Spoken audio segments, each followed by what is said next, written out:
Auto and motor కార్మికుల శ్రమను దోచుకుంటున్న Ola, ఉబర్లను నియంత్రించాలని demand చేశారు. తెలంగాణ ప్రగతిశీల auto and motor workers union జిల్లా అధ్యక్ష కార్యదర్శులు V Praveen, G Lingam Goud.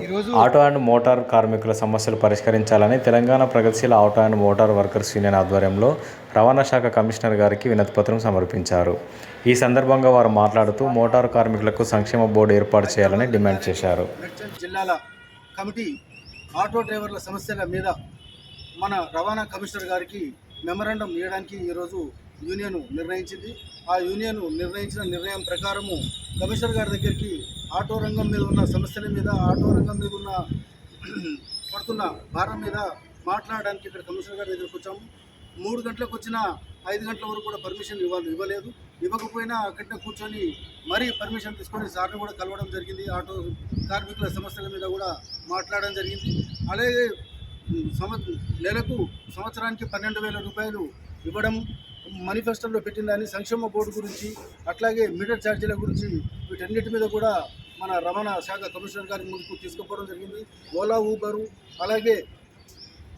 Uber వల్ల జరుగుతున్న ఆటోలకు నష్టాన్ని కూడా సార్కు వివరించడం జరిగింది. వీటితో పాటుగానే ఇంకా సమస్యల మీద మెమరాండం కూడా ఇవ్వడం జరిగింది. వీటిని తొందరలోనే పరిష్కరిస్తా సారు మినిస్టర్ గారి దగ్గరికి తీసుకెళ్తానని చెప్పడం కూడా జరిగింది. ఈరోజు కమిషనర్ గారికి వినతి పత్రం ఇచ్చాం. కమిషనర్ గారు వినతి పత్రంలో ఉన్నటువంటి అన్ని డిమాండ్లను కూడా పరిశీలి చేశాడు, ప్రతి డిమాండ్ని కూడా. అట్లా ముందుగా ఆటో మీటర్ ఛార్జీలు పెంచాలని చెప్పేసి మనం సార్ని కోరాం.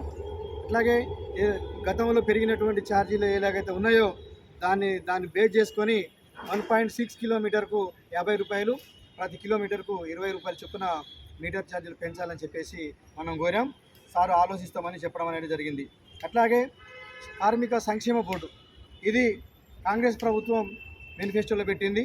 అది పెట్టినటువంటిది ఈరోజు వరకు అమలు కాలేదు. కనుక సంక్షేమ బోర్డు మీద కూడా సార్ చర్చించాడు. అలాగే గవర్నమెంట్ దృష్టికి కూడా తీసుకుపోతామని చెప్పాడు. అట్లాగే మహాలక్ష్మి పథకం ఏదైతే ఉందో, ఈ మహాలక్ష్మి పథకం ద్వారా తీవ్రమైనటువంటి నష్టానికి గురై ఆటో డ్రైవర్లు చాలా ఇబ్బందులు పడుతున్నారు. ఆటోలు నడవక, కుటుంబం నడవక, పిల్లల్ని స్కూళ్ళల్లో వేయించుకోలేనటువంటి పరిస్థితులలోకి ఇలా నెట్టబడి ఉన్నారు. కనుక చాలామంది ఇప్పటికే ఆత్మహత్యలు చేసుకునే పరిస్థితికి వచ్చింది. కనుక ఈ విషయం పట్ల ప్రభుత్వం ఆలోచించమని మనం కోరాం. ఆ మేరకు ప్రభుత్వం దృష్టికి కూడా తీసుకెళ్తామని చెప్పాడు. మనం కూడా చెప్తున్నాం, ఆర్టీసీలో ఏదైతే ఉన్నాయో కొత్త ఉద్యోగాలు 3,000 ఉద్యోగాలు ఉన్నాయి. ఆ ఉద్యోగాలు ఈ ఆటో డ్రైవర్లకే ఇవ్వాలని చెప్పేసి కూడా మనం కోరాం. ఇట్లా ఉన్నటువంటి 10 రకాల డిమాండ్లను కూడా సారు సానుకూలంగానే స్పందించిండు. ఇది